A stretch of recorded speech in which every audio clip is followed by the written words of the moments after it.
Hi, this is Mark. Hi, this is Enzo. And this is the Pinoy Breed Podcast.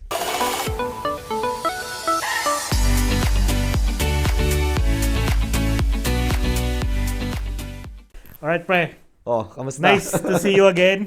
Nice to see you again. So, balik tayo dito sa ating improving na studio. Oo, well done. At yung mug natin. ito, meron na tayo. Kita nyo Yan. naman, ha? Totoo na. So, Pinoy Breed Podcast. yan. So, sana tuloy-tuloy ito na... Yeah, tuloy-tuloy. At, Nakaka-inspire din kasi yung makita mo yung may mga nanonood ng videos. and may nag-message sa group natin. Nabasa mo ba yun? Yeah. So, yun, nabasa ko siya. So, merong sa tayong kababayan na dito taga Brighton na nagtatanong na gusto niya ma-meet yung mga Filipino community. So, which is na, para bang, effective. Effective diba? yung ginagawa natin na nakakatawa. para mapagsama-sama natin yung mga Pilipino dito. Yeah. So, yun. So, dagdag ko lang. So, yung mga nag-inquire ng ganyan, okay yan. Okay sa amin yan. Pwede kayong sumali sa mga iba't ibang grupo dito. Siguro banggitin natin mamaya kung sino yung mga group dito. Gaya nung kung nagbabadminton kayo, pwede kayo sumama sa grupo ng mga badminton group dito. Bashers Badminton Group. Brighton Bashers. Brighton Bashers. Yeah. So, yan. Anyway, maggawa tayo ng isang topic para doon. Oo, sa pwede mga hobbies. Mga hobbies. Mga pwede nyong gawin dito sa dito sa para Brighton. maging yung... Brighton P7. Okay ka lang ba kasi yung boses mo parang... Oo. Nangyari sa'yo, pre. Kasi ako, naka-off sick ako ng from Wednesday last week. Kasi alam mo na, winter, may umiikot na virus. Kaya, which is common naman. Kasi common nga, naman. pag kaya tayo merong yearly vaccination para panlaban natin. Nagpasaksakan na ba? Yun ang mali ko kasi Ako hindi. hindi rin ako nagpa-vaccine kasi parang tingin ko every time na magpapa-vaccine ako, parang wala namang I don't know. So parang tinamad lang ako this year. Ayun. Pero naman improving. Yun lang ang dito kasi dito sa UK. Pag may sakit ka dito, matagal tatawag ka ng GP. Wala dito yung walk-in na klinika gaya sa Pilipinas, diba? Unless kung medyo malala ka, punta ka ng emergency or A&E. A&E, yan. Okay, so back to topic tayo ngayon. Sige. So, ano bang pag-usapan natin ngayon, pre? Balik, dugtungan natin yung nasimulan natin na topic, yung transition. Okay. Pag-usapan natin ngayon, since nakwento natin kung paano tayo nakarating dito, pag-usapan natin ngayon, ano ba ginagawa natin dito? Paano tayo nakapasok sa trabaho na meron tayo ngayon? Oo. And, bakit siya mahalagang pag-usapan? Mahalaga yun kasi doon tayo kukuha ng pera, pre. Pag nandito na tayo, so kailangan natin pag-usapan yun. Yeah. Yun. Okay, sige. And dagdag ko lang, maganda itong pag-usapan kasi especially sa mga kagaya natin na isinama ng mga partner. Na parang wala kang karir Parang back to zero Yun 'di ba? Kahit saan ka man galing, ano man yung status mo before, back to zero ka dito. So, naranasan mo ba yung Siyempre, alam mo na, pupunta ka dito. Excited ka. Na parang, madami mo nang nai-imagine na gagawin. Ano mo ba? Parang meron kang vision. May vision na ganito gagawin ko. Pero parang hindi naman halos lahat nangyari. And then, pagdating mo dito, boom! Iba. Anong gagawin ko? So, yun. Share natin mamaya yan. So, yun. Para sa... Kung merong mga nakaka-experience na ganong pakiramdam na parang pagdating mo dito, parang back to square one ka, parang tanga, di ba? Hindi mo alam kung saan ka pupunta. Kung nararanasan niyo yun, naranasan din namin yun. And then pagkuusapan namin, paano namin nakuha yung career na meron kami ngayon, yung pinagdaanan namin, pros and cons, anong benefits na meron tayo, yung mga yan, pag-usapan natin. Okay, sige. Pwede. Okay lang sa'yo, mauna ka na. Pwede. Sige. Ang unang tanong natin, ano ba ang trabaho mo ngayon? Paano mo yan napasukan? Okay. Yeah. So, ang una kong trabaho dito, ngayon yung present, or share natin ko muna yung mga naunang-unang content. Yung nauna kasi may mga short. may short time na naging work ako eh. Sige.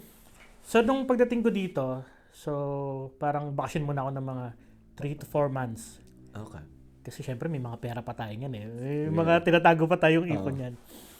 And then, nung after ko mag-enjoy ng bakasyon ko rito, so, naghahanap na ako ng konting pagkakitaan. And then, luckily, meron akong isang naging kaibigan na Briton na nakilala ko siya kasi pinagawa ko yung bike ko. Pinassemble ko kasi dala ko yung bike ko dito. So, naghanap ako ng parang mekaniko ng bisikleta. And then, nagkakwentuhan kami, ganyan-ganyan. Yung pala, itong kaibigan ko na to, may business siya ng movers. Ano yung movers? Movers. Hindi nakakaalam. Ito yung tawag dito sa UK na lipat bahay. Kumbaga sa Pilipinas, 'di ba? Lipat bahay. May truck ka, may mga tauhan ka na tutulong si maglipat. So dito yung mga tawag dito mga movers. So isa siya sa pinakamagandang business talaga dito actually. Maganda siya. Maganda ang kitaan. Saka talagang sasahod ka sa work na 'yon based sa policy o range ng salary talaga ng government. Kasi 'di ba ito yung minimum mo. Tapos kung medyo mataas ang band mo, ito yung sahod mo. So doon nung nainganyo niya ako na sumama sa kanya. Sabi ko, sige, ganyan. Hindi ko pa tinatanong kung magkano ang babayad niya sa akin. Kasi parang, ewan ko lang sa ating mga Pilipino, parang medyo nahihiya tayo sa ganun. Lalo na sa isang kaibigan. So sumama ako, and then yun, lipat kami, tinulungan ko siya, buhat kami, ganyan. Normal na ganun, lipat bahay. And then, so nagtrabaho ako sa kanya, parang mga 4 hours eh. So yung counting ng hours na yun yung time ng count nung pagsakay mo sa kanya. Alam mo, sinundo niya ako. Ay, ganun? Start na yun. Start na yun, pre. Okay. Start na yun. So kung bibiyahe kami ng 1 oras, bayad ka na nun? Bayad ka na nun. Bayad ka na. Okay. Kasi binibilang niya yung oras eh. Ang galing nga. Nagulat nga ako. And fair, Oo. Okay, fair talaga. And then, so pero noong una, syempre, wala pa ako idea. Later on ko na lang nalaman. So, sinundo niya ako, naglipat-lipat na kami. So, hindi naman masyado mabigat yung trabaho. Hindi naman, mga minor, lang naman. Ano mga binuhat nun? Lang eh. Kasi Hindi naman mga sofa. Merong mga sofa, pero magagaan lang siya. Okay. Kasi nalaman ko, dito pala kasi sa Brighton, yung mga ganitong area na medyo tourist, ang tao pala dito, come and go. So, pag summer, minsan tumitira sila dito, then after ilang months, lilipat sila. Maybe dahil nagbabakasyon sila or depende sa trabaho nila. Pero yun ang nalaman ko. And idagdag mo dyan yung mga students. Oo, yung mga students pa, di ba? Lipat. Yeah. Yung iba galing sa, let's say London. Yung iba nag-aaral dito, titira dito, then lilipat uli sila. Yeah. So, mostly sa mga tao rito, hindi permanent talaga. Yan. So, yun. And then, nung uwian na, so inatid na ako, sinabi nga sa akin na, ano gusto mo, cash or transfer? So, kasi another story pa pala yun eh. Kasi, may mga legalities pa pala pagdating sa pera dito. Yeah. So, medyo rin siya. And then, so sabi ko, cash na lang. Cash na lang. English yung pre, ha? English yun. English yung usapan namin. So, nung sabi niya sa akin, you work 4 hours. Kasi may isa pa siyang boss eh. Okay. May isa pa siyang kasama. Parang pinaka-head nila na may-ari ata nung mga truck. Yung mga big vans na ginagamit. So, naririnig ko, kausap niya, tinawagan niya na parang sabi niya, kasama ko si Mark, okay siya, galing. Parang okay siya magtrabaho, ganun. Tapos, yun nga, so kinumpit niya, binigyan niya ako ng 12 pounds per hour. 12 per hour? 12 per hour. Yun yung yun yung parang minimum na parang minsan medyo matas pa nga sa minimum kasi mayroon pang 11.50 dito eh. May 11 pa, di ba? Sa ibang price. Sa ibang So 12 pounds. So binigyan ako times 4. So binigyan ako ng cash. So yung yung kinita ko niyon, edi mayroon akong panggala-gala ko or pambili-bili ko in a week. Curious lang ako. So ibig sabihin 12 per hour, 4 hours ka nagtrabaho, meron kang 48 pounds. Yeah. May 48 pounds ako. Magkano palitan? Sabihin na natin mga 70 para madaling mga 70. Madaling computer. Ilan yan? 48 times Isipin mo 70. sige, gamit tayo ng calculator. Oh, ano nga natin? I-ano natin, meron akong apps dito ng currency. So, Yung sa 48, sa Philippine peso.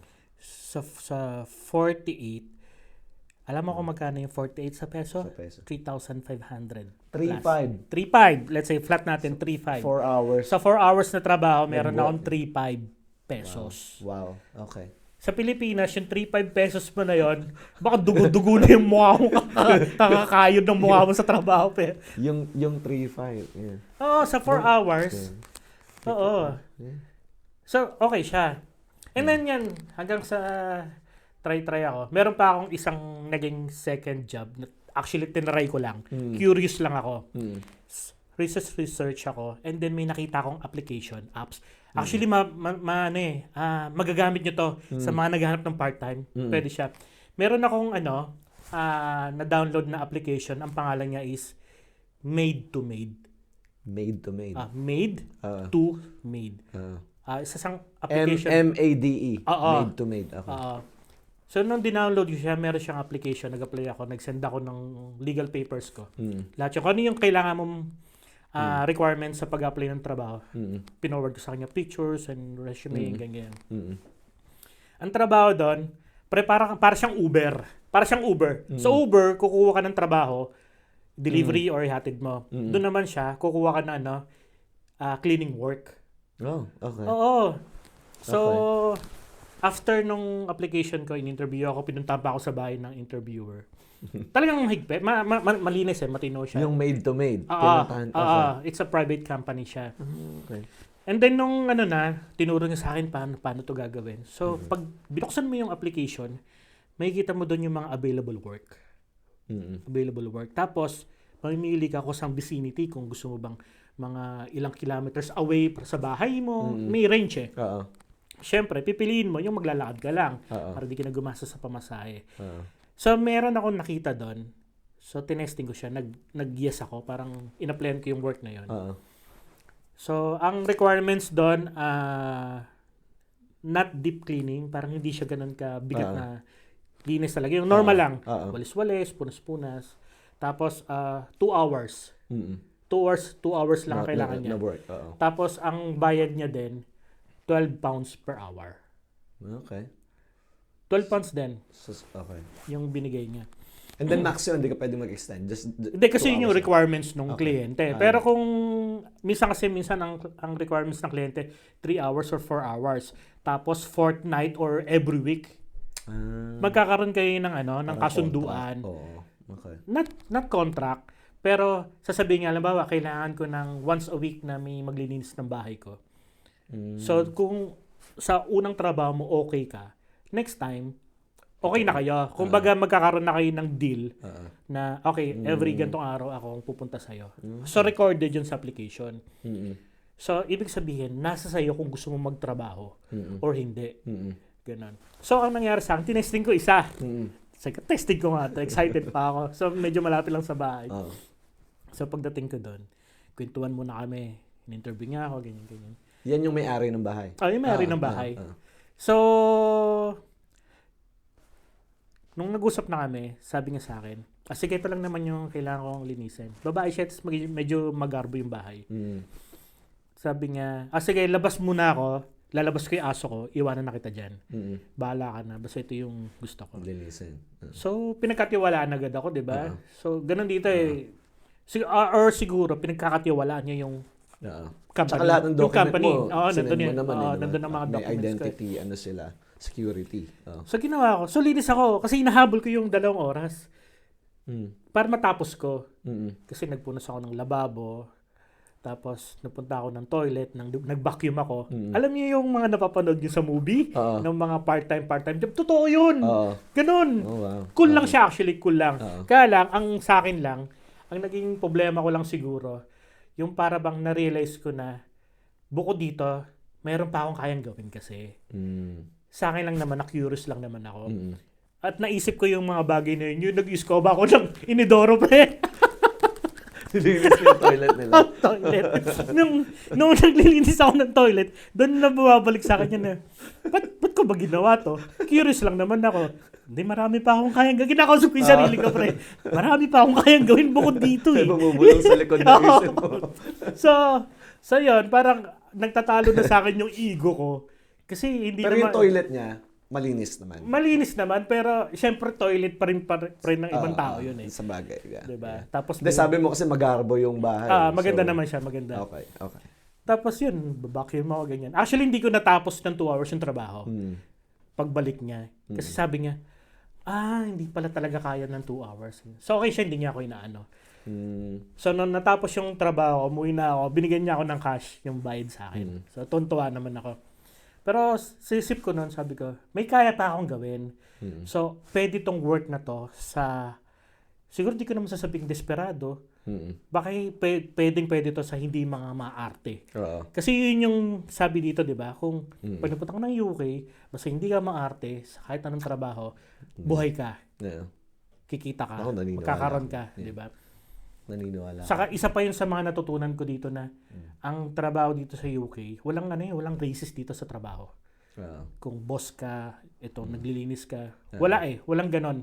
Walang sa mga puti sa iba, sa mga sa mostly walang discrimination. Walang discrimination mostly. Kasi after nun, paglabas niyo naman, magkakaibigan kayo, magkakakilala pa rin, tropa pa rin. So, yun. And then after nun, hanggang sa napag-decide na ako na mag-apply ako ng work. Nag-testing naman ako. Curious lang din talaga ako. Taga pa lang, bago ako pumunta doon, gaano kabilis yung application mo doon sa Maid?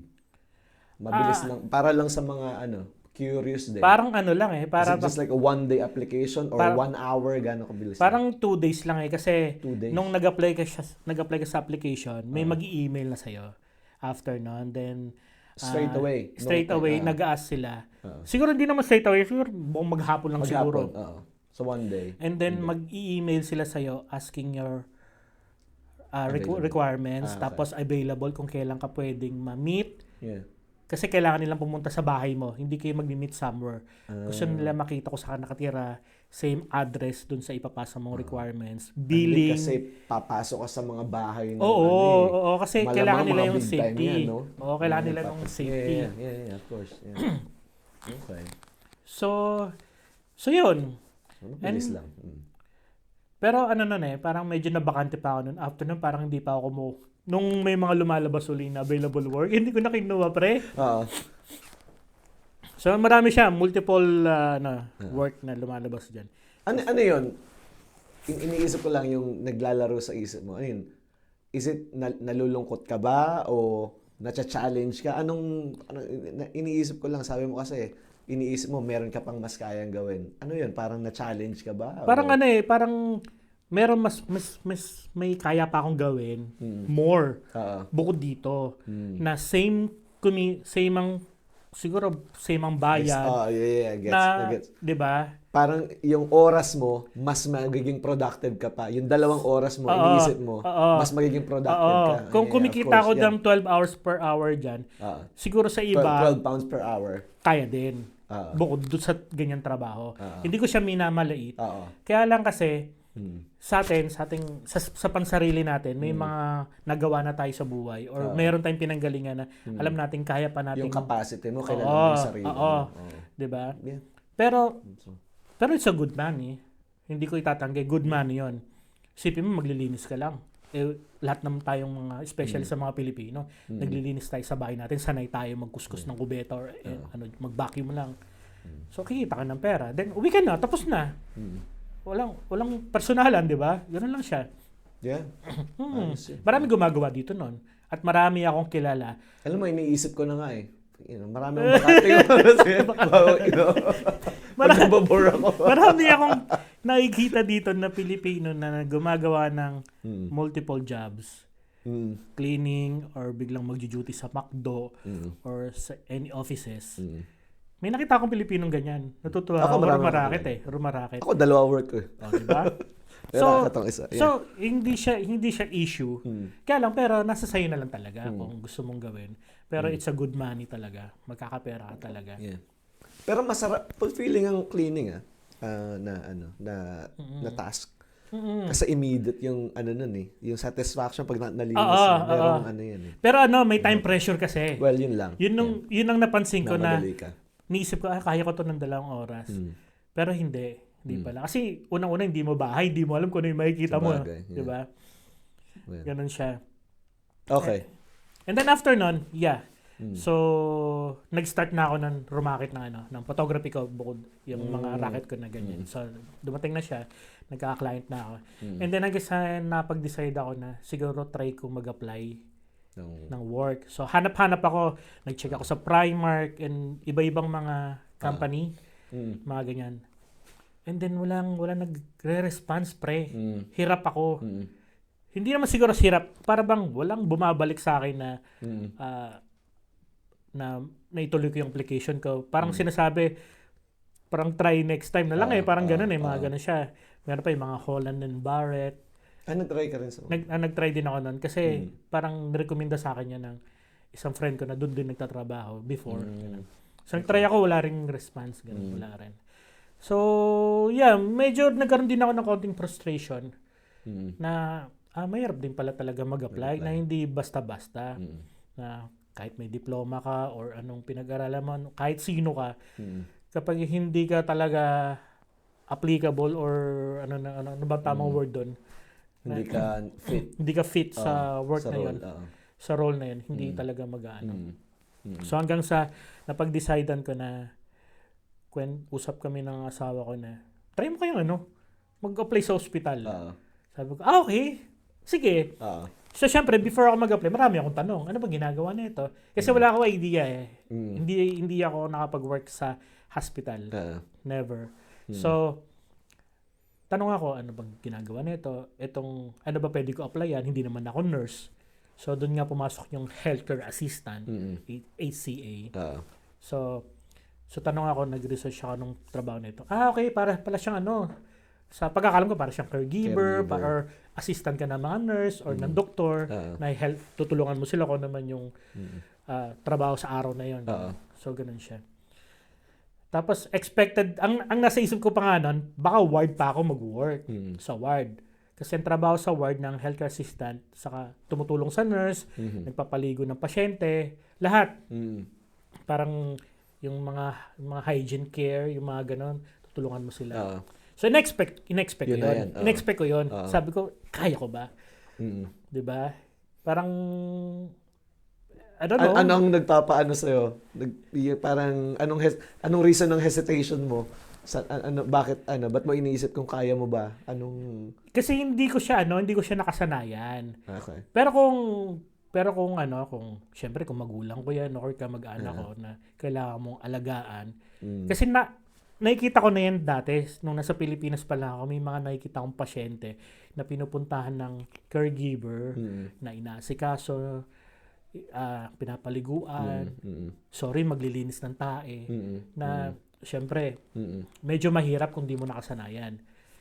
So yun ang challenge sa akin. Pero niready ko yung sarili ko talaga. Okay. Parang yung ginawa ko noon, naglinis ako ng ibang bahay. Testing lang. Malay ko naman, di ba? Hindi ko alam kung ano yung future na pwede mangyari. So during application, so nag-apply ako. Meron lumabas sa isang website. So nag-apply ako doon. Nag-send ako ng requirements. And then, pero wala pang bumabalik. Wala pa rin. So parang, di ko matandaan kung ilang weeks. 2 to 3 weeks. Private mo na in-apply mo? Hindi. NHS na? Anong website ka Sa Track. Track. Okay. Track Jobs. Sa Track Jobs. Okay. Ano ba yung dedicated ba ang Track Jobs sa NHS? Yung Track Jobs kasi, nag-host siya ng iba-ibang site din. Makikita mo doon, meron doon for nursing, meron for allied health. So yung Track Jobs, it's a website na nag-host din ng iba-iba pang link. Okay. So mostly ng recruitment para makapasok ka sa NHS.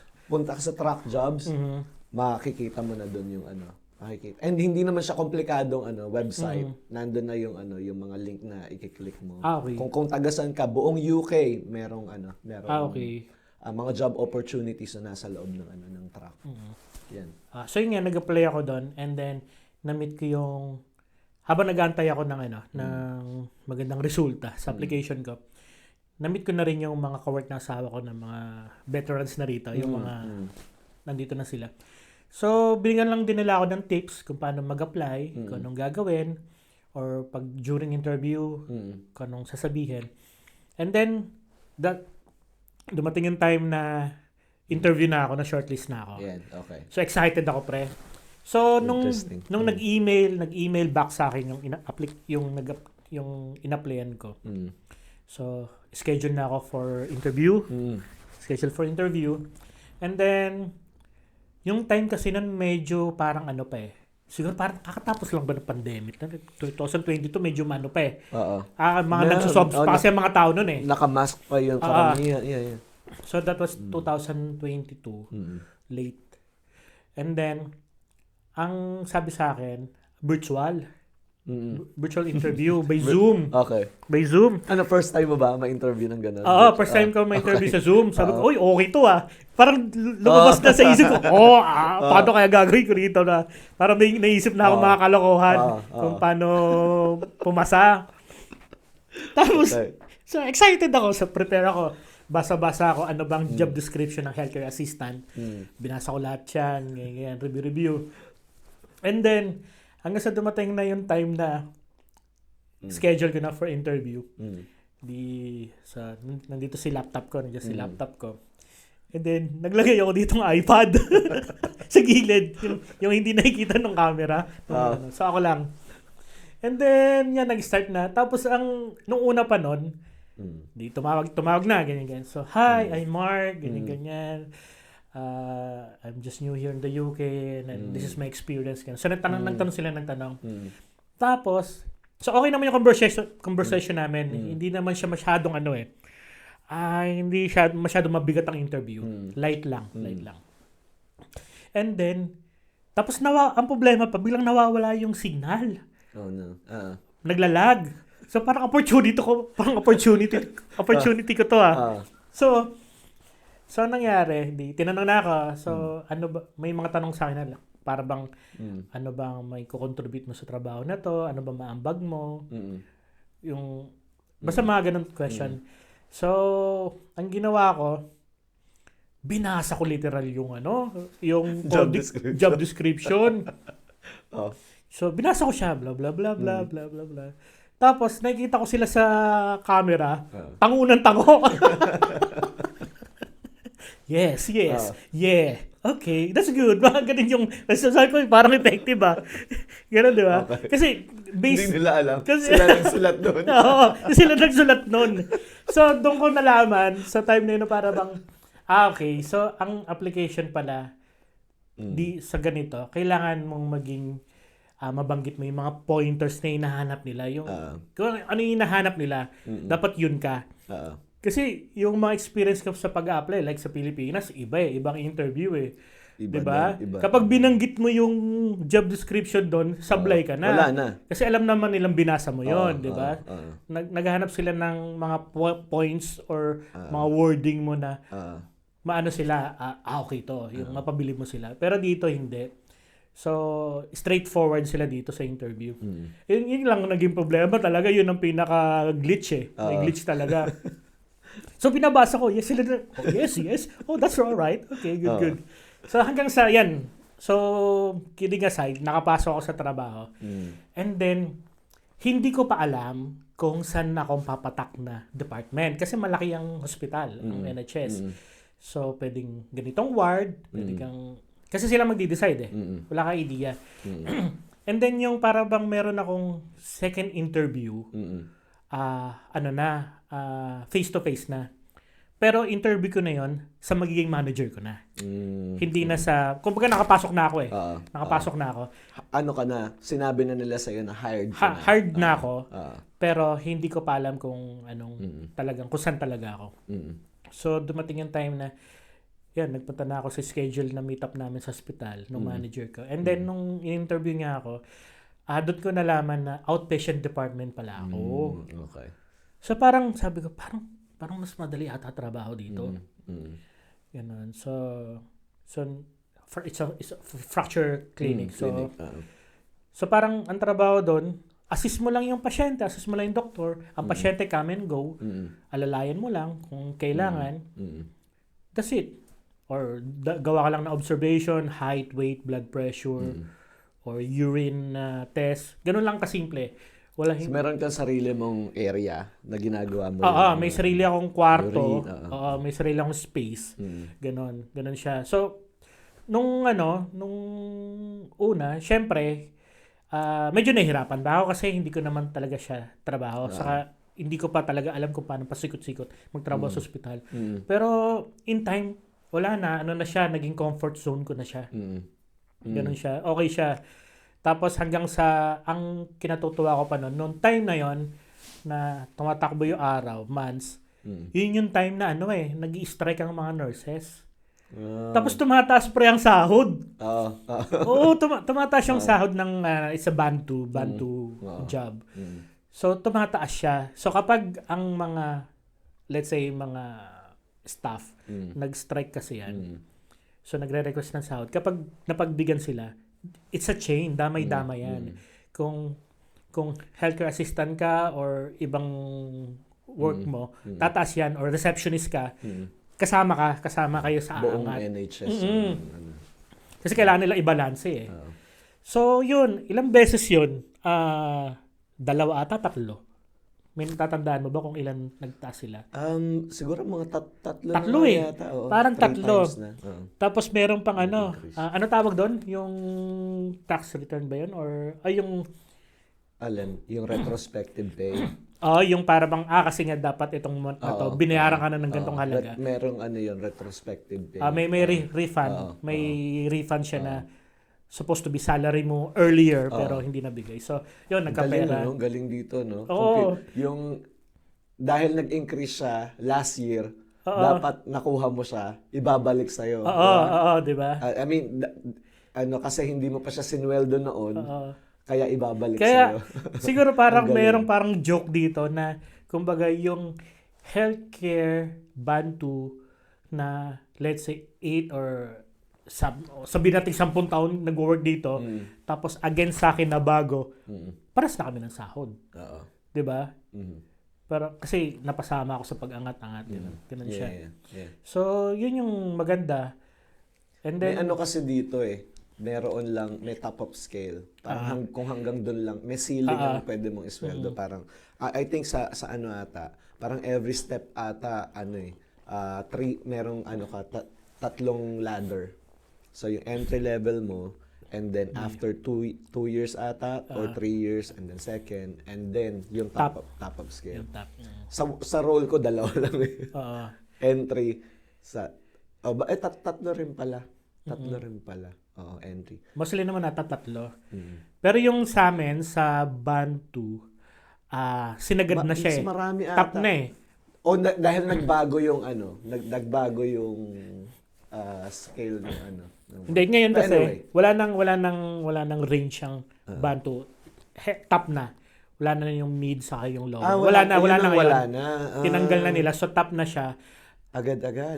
Pero parang may narinig ako na para bang sabi ata nung manager ko, parang maari na yung parang ang band 2 ata ngayon is iangat na ng band 3 para makasabay sa pay rise. Yung parang ganun yung pagkakasabi niya. Pero di natin alam. So, back to work tayo. So, yan. Nagtatrabaho ngayon ako sa outpatient department. And nag-enjoy ako. Wala akong stress. Lahat ng mga ka-work ko kasundo. Ito yung mga pros ng work mo. Itong pros. Itong pros ng work ko. Hindi ako stress sa trabaho. Nagagawa ko yung gusto ko. Nakadiskarte ako ng trabaho. Kung paano ako magtrabaho. And then, number 1 pa, yung mga ka-work ko. Magkakasundo kami lahat. Although na sila ay matataas sa akin na nurses, manager, matron, I don't know, pero kami para kami magbabarkada sa trabaho. That's good. Diba? Tapos ang ilang araw ka pumapasok? It's a Monday to Friday. So nag-work ako ng full time. Then Friday ko half day. So yung Ay, wow. Yung hapon ko ng Friday, libre na ako. Saturday and Sunday. So, yung Monday to Thursday mo, anong oras start mo? 8:30 to 5:30. Half 8 to half 5. And then yung Friday mo, half day. Friday ko half day. Weekends mo, Saturday, Sunday. Full off ako nun. Ay, wow. Sarap. So may time ako. At in between pa sa mga schedules ko ng weekdays, minsan umuwi pa ako na maaga. Minsan wala kaming clinic. Oh. Kasi meron kami minsan kasi nag-stay kami sa work ng late, parang 1 hour or 2 hours. Okay. So nagkakaroon kami ng time back or toil. Kung tawagin. Walang overtime, pero napaka-useful naman yung toil. So pag uwi muna ako, ganun, pag naisip kong ganun. So yun, so basically wala akong problema sa trabaho. And then ano pa ba? Siguro ewan ko, ano ba? Ano bang matatanong mo? Kasi wala akong problema eh. I mean, sa pwedeng sa nature ng work mo mismo, meron ka ba naging doon? Siguro nung una lang. Yung mga cons ko, lumitaw lang yun yung mga first to 3 months ko. Pasabi natin kalating taon. Kasi, hindi ko pa alam kung syempre yung tamang pagtatrabaho. Although may training ako, pero iba kasi yung actual, iba yung nasa actual scene ka ng work ng iniisip ko kasi 'di ba galing ka ng admin job eh. Yun ang matagal mo na work eh. And then bigla ngayon pasyente. Meron ka patient facing yung work mo eh. Meron ka bang doon? Meron ka bang issue, naging problema doon? Siguro yung mga naging issue ko doon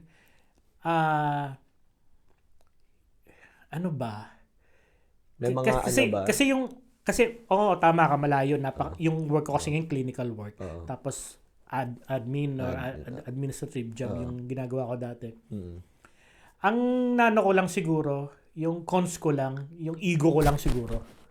Pero based sa trabaho, natututunan naman lahat naman tayo in few days or a week or nag-improve ka. Yung ego lang siguro na uutusan ako ng ganito.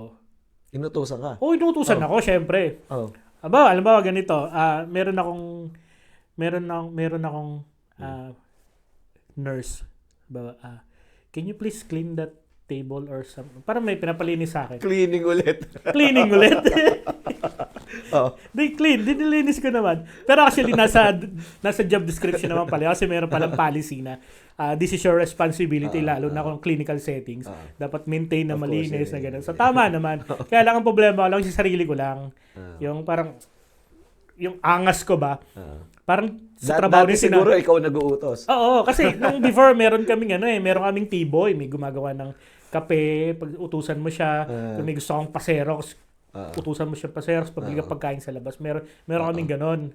Pero dito, wala parang pwede ka nilang utusan. So yun lang yung angas ko lang yung naging problema ko. Nawawala yung pagka-maangas ko ron. Pero in time, naintindihan ko na wala. Trabaho lang. Walang personalan. So yun ang natutunan ko sa kanya. Sa ganon. And then hanggang ngayon, mahal ko yung trabaho ko, pre. So nag-isip ako ng lumipat.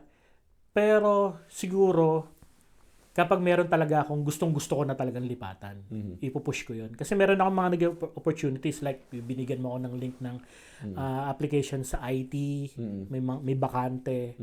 Tapos may mga iba pa rin ako nakita.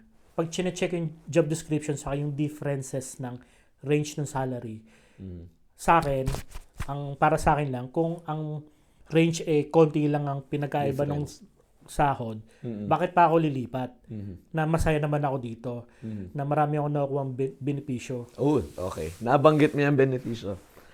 Ano-ano yung mga na-enjoy mo na benefit doing your role? Mag-start tayo siguro sa mga fringe benefits, yung mga annual leave, may vacation ka ba? Anong mga po?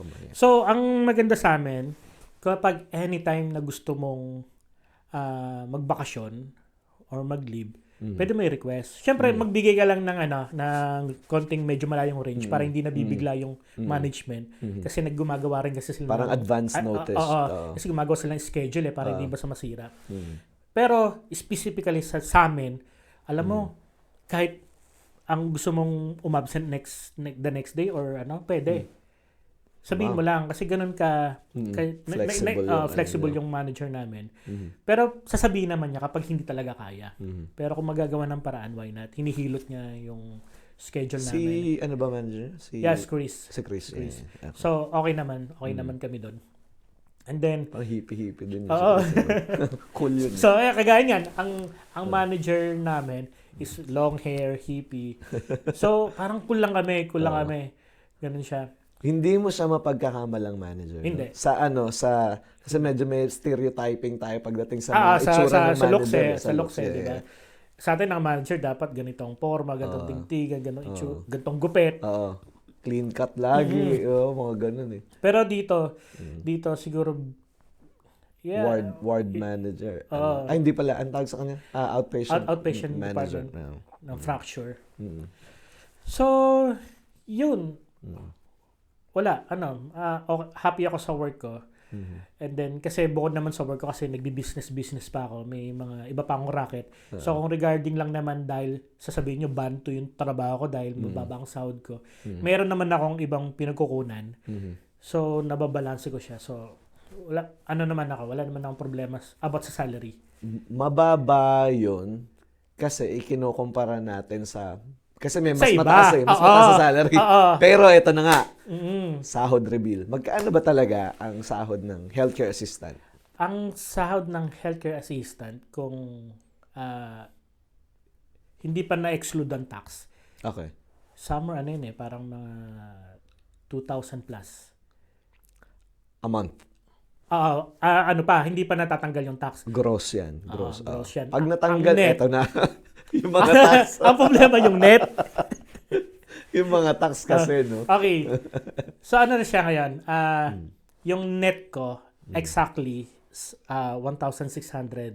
May konting butal. Let's say 1,600 pounds. 1,600? Ang net ko. Okay. Ang net ko. So, sa 1,000... Walang overtime to, Wala.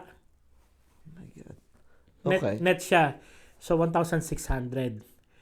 Tapos, let's say, kalimutan mo natin yung mga racket ko. Yung mga sa iba. So, meron na 1,600. Kapag bakante ako ng weekend, nagbubook ako ng bank. Eto na. So, pag nagbook ako ng bank, ang usually...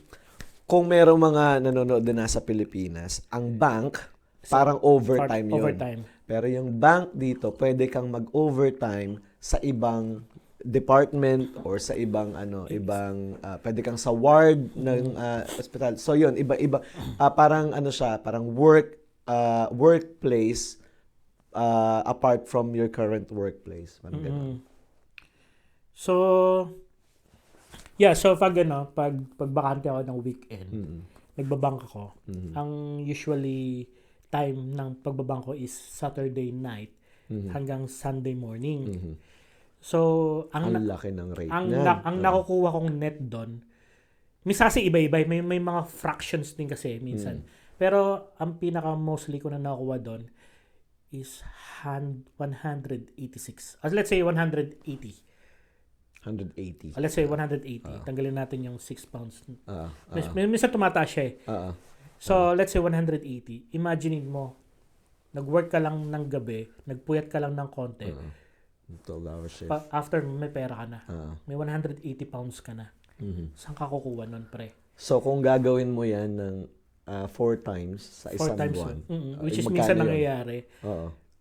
Times mo yung 180. Times natin, ha?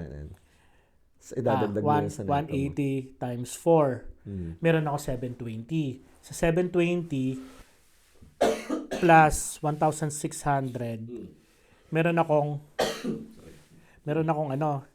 2,320.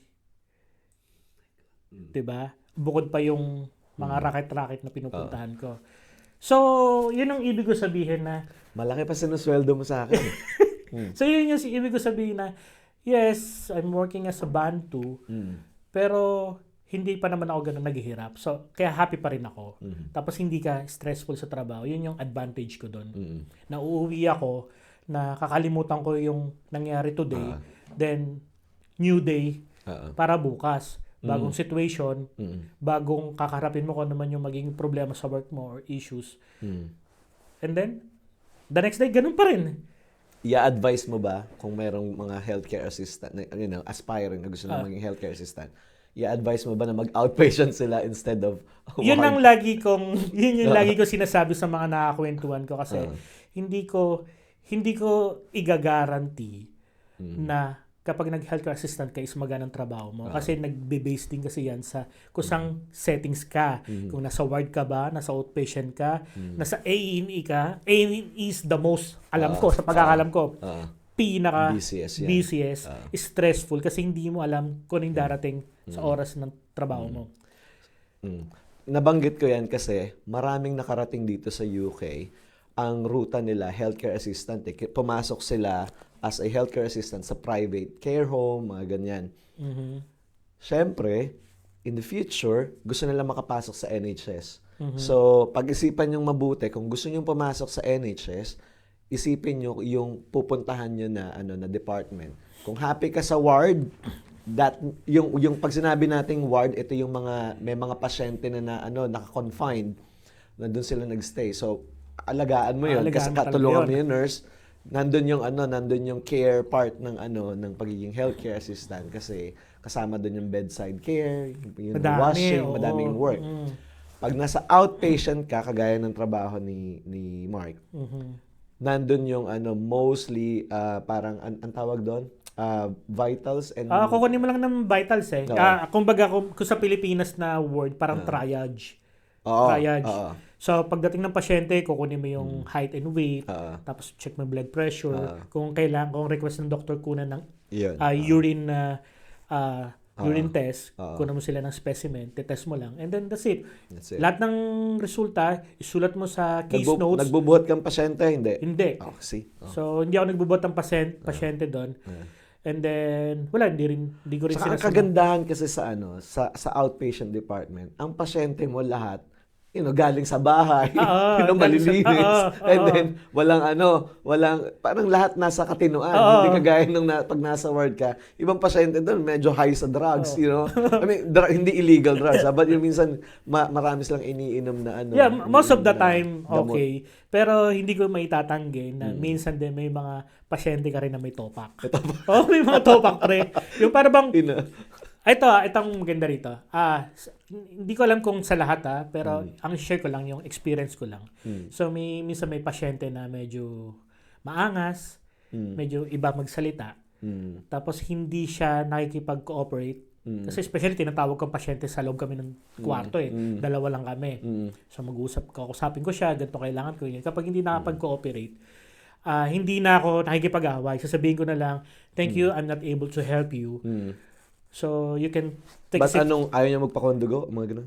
Ayaw niya mag-check ng blood pressure. Ganun siya. May mga ganun eh. Grabe, no? Minsan sasabihin sa'yo, minsan may pasyente na, this is my height, this is my weight. Sasabihin ko naman, sorry, I have to... Sinabi na lang sa'yo. I have to measure your measurement because ganyan-ganyan. Kasi may mga computation ako ginagawa para makuha ang BMI sa machine namin. So, kung gaganunin niya ako, may gano'n nangyari sa akin yan. I already told you, this is my height, this is my weight. No, I have to. So, kaysa mahaba ang explanation at magkainitan kayo, hindi rin naman natin alam kung anong frustration ng pasyente na pumunta doon. Kasi unang-una, may sakit nga siya eh. Tapos sabihin na natin may topak din. So halo-halo na yung may pinagdadaanan, dadagdagan mo pa. So papalabasin ko na lang, upo ka na lang doon, antayin ka na lang. Para kasing, sa recollection ko lang sa experience ko sa Pilipinas, parang never pa ako nakakita na tumanggi na magpakuha ng height and weight. Meron. Totoo pare. Totoo. May topak nga. Parang dito, di ba? Kakaiba lang na pati yun. No? So, pag ganon, yun na, hindi na ako nakikipag-away. Pero, ang kinaganda lang dito, kapag inaway ka ng pasyente, tawag ka lang ng security, in time, dumadating ang security para ayusin yung sitwasyon. Kasi para hindi ka masaktan or vice versa. Para hindi na lumaki yung Maganda. So may security. Kaya nga minsan pag pumunta ako sa hospital, may makikita akong poster. Parang ito yung number kapag meron kang na-experience na pagsasalta sa'yo ng hindi maganda o treatment na hindi maganda, tawagan mo lang to, darating ang security. So, ganun siya. Yun. Ayun. So, yun ang maganda sa outpatient department. So, kung gusto nyo, healthcare assistant kayo, gusto nyong lumipat as an HCA healthcare assistant sa NHS, consider nyo yung outpatient department. Yeah, kung kaya nyo pang may mas mataas pa, why not, di ba? Ang sinashare ko lang naman yung experience ko na may choice naman tayo kung gusto natin lumipat. Kaya lang nag-enjoy lang talaga ako sa trabaho ko. Regarding money, okay lang din ako. And then sa mga katrabaho ko, parang number one kasi sa akin yung katrabaho ko kasi araw-araw mo silang nakakasama. Kapag meron kang problema sa mga ka-work mo, ang hihirap magtrabaho. Tama. Yung mga nurse ko ang babait. Pag nakikita nga ako, pinapakyuhan nga ako eh. Papakyuhan ko din. Dirty fingers. Oo. Hey Mark! Tapos gano'n na lang. Minsan nakatalikod ng doktor, nagkukulitan kami. Nagkukulitan kami. Ako naman, tinatawag ko na. Ako naman, hey bitch! Gano'n. Parang kasi kasundo ko na. Kumbaga, hindi masakit yung ganung usapan namin. So, yeah, masaya. Nagkakaintindihan kasi kayo. Oo. Minsan nagtatawagan pa kami habawan kasi yung department namin minsan nasa baba ako, nasa taas, may ibang area. So nagme-message pa sa WhatsApp ganyan. What's happening there? Ganyan. Sabi ko naman, fuck you, don't disturb me. Mga ganun, 'di ba? So, yeah, masaya ako sa work ko. Pero kung syempre kung may chance na maklipat na mas tataas pa ako or gusto ko siyang maging trabaho, why not? Open pa rin ako doon, syempre. Lahat naman tayo gustong mag-grow. Tsaka bata ka pa and hindi ka pa ganun katagal sa yung ilang years ka pa lang sa UK? 3? 4? Ano pa lang, magti-3 pa lang, di ba? O magti-3, dami mo pang marami pa tayo may experience. Tsaka ang experience sa NHS, madaming dyan. Maraming opportunities for growth. Ayun. Next. Happy ka doon? Yeah, happy ako doon. Okay. Habol ko lang yung tanong. Meron bang anong yung mga career opportunities or career growth na meron sa work mo ngayon? Yun yung maganda dito, pre. Sa atin na mga nag-work sa UK. Tingin ko almost halos lahat naman eh. Especially sa NHS, lahat naman mayroong career progression. Kasi bibigyan nila ng chance kung gusto mong umangat pa. Kung alam ba, gusto mong ma-promote or tumaas yung position mo, but you have to study. Bibigyan ka nila ng mga options like apprenticeship. And hindi ko pa alam yung iba, pero so far, ngayon, actually, nag-appraisal ako last week with my manager. And then, yun nga, tinatanong niya ako kung ano yung gusto ko, kung ano yung may tutulong ng trust or ng department namin sa career ko, kung gusto ko pang mag-aral or may gusto akong gawin or even sinabi niya nga rin sa akin na kung gusto mong may application ka sa iba, tutulungan pa kita. Really? Oo, sinabi ko sa akin na hindi naman daw niya ikikip ako na para mag-stay lang diyan. Kung meron akong gusto or tutulungan niya ako. Oo, kasi parang hindi niya lang sinasabi na madamot na hinigpitan niya ako na gano'n. So yeah, so ang iniisip niya talaga yung welfare mo when it comes to career. So parang yun naman yung nagustuhan ko sa manager ko. So yun nga, nagkausap kami regarding sa apprenticeship na parang from band 2 na healthcare assistant na pwede ako maging nurse. So anong meron dito? So ito yung para bang pag-aaralin ka ng trust or ng NHS ng libre. Mag-aaral ka. So, supported ka ng department niya, syempre. So, mayroong compensation yan. And then, during your education or nag-schooling ka na, sumasahod ka pa rin. Yun yung pinakamaganda ron. So, meron kang schedule for schooling, meron kang schedule for work. Parang, ganun ang pagkakaintindi ko eh. So, pinagsasabay mo siya, maliles yung time mo sa work, magkaroon ka ng time sa pag-aaral. And then, yung previous salary mo, aangat. Yung sana. Kasi para bang like ngayon band 2, magiging band 3 na siya during yung progression mo. Maganda yung apprentice. Maganda nga siya. So, 'di ba parang pinag-aaral ka na, tumaas pa yung sahod mo, nabawasan yung trabaho mo, mag-aaral ka nga lang, 'di ba? Ang intindi ko kasi sa apprenticeship, hindi ko alam yung yung increase ng salary, pero yung I agree dun sa time off mo sa work, just to focus on your study. Yes. Sa apprenticeship ng trust, pagka nakapasok ka dyan, 20% of your working time, magiging study time mo yun. Okay. So, kung halimbawa, 40 hours ka a week, para lang madaling computein. Kung 40 hours ka a week, ano yung 20% nun? 8 hours. So, 8 hours nun, focus ka lang sa ano. Within the week yun, focus ka lang sa study. Pwede mo yung spread out sa buong sa buong linggo. Well, hindi ko pa alam yung ano yung mga technicalities. Yun, anyway, ano na yan. so hindi kami expert. Oo. Hindi namin masyadong kabisado. So nag-share lang kami kung ano yung experiences namin, yung knowledge lang naman na na-encounter namin, sinashare namin. Pero kung naiintindihan niyo yung topic na to, pwede kayong mag-comment. Mag-comment, Yeah, para malaman din namin. Oo. Saka para dun sa iba na interesado, kung kayo yung mas nakakaalam dun sa... Diba, regarding sa mga apprenticeship, o especially kahit sa anong, pinag-usapan natin, nabanggit natin, kung mayroon kayong gustong i-clarify, gusto nyo itama kami, mag-comment lang kayo para din malaman ng iba. Kasi mas importante sa amin yung tamang info for everyone. Yeah. And then, i-share namin in future din. Saka learning experience din namin. Para din sa amin. So yun nga. So, sa career, may chance ako. So, napaka-open ng department namin. Mag-aral ako. Tinatanong ako kung kailan ko gusto. And then, yung during apprenticeship, kapag may question ako sa kanya, sa manager ko, at hindi niya nasagot, may ini-email siya on the spot. Ini-email niya para malaman namin yung sagot na yon kung ano yung pwedeng gawin. Oh, good. Yeah. So, yun. So, may chance ako. To make it short, meron akong pwede ako mag-progress. May career opportunity. May career opportunity. Yun yung kinaganda sa NHS. Good. Ewan ko lang sa private, di ko alam kung sa mga private hospitals, meron ba sila.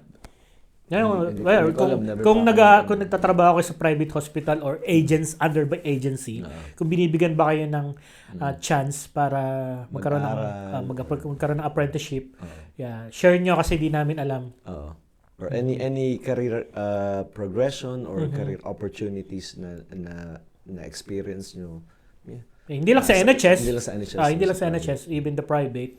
Share nyo naman para malaman din ng mga natin, especially ng mga kababayan natin na may questions about that. Yun. Well, nasagot ko ba ng matino yung mga questions? Yeah, ako marami akong nalaman about sa pagiging healthcare assistant. Anything, mai-recommend ko talaga siyang trabaho. Well, kung yun nga, sa mga walang experience sa settings ng hospital, isa siya sa pinakamagandang entry level na mag-start ka. First step mo siya. And then kung gusto mong mag-progress, may mga opportunities. Yun yung meron talaga eh. Kailangan mo lang magtanong, maghanap. Oo. Yun yung pinaka sinabi sa akin dati. Nakalimutan ko lang sinagsabi. Kung gusto mong mag-progress, magtanong ka. Kasi yung sistema naman dito, magtanong ka lang, tutulungan ka nila eh. Hindi madamot ang mga tao rito. Hindi madamot. Especially sa NHS. Yeah. So, yes. HCA tayo. Okay. Thank you. So, tatapusin na namin yung episode ating part 1 again to kasi napakahaba nung video natin. So, magkakaroon tayo ng part 2. Siyempre, ang share naman doon si Enzo ng kanyang career. At sure ako marami rin ako matututunan sa kanya. So, so, next time tayo ulit. Yeah, next time.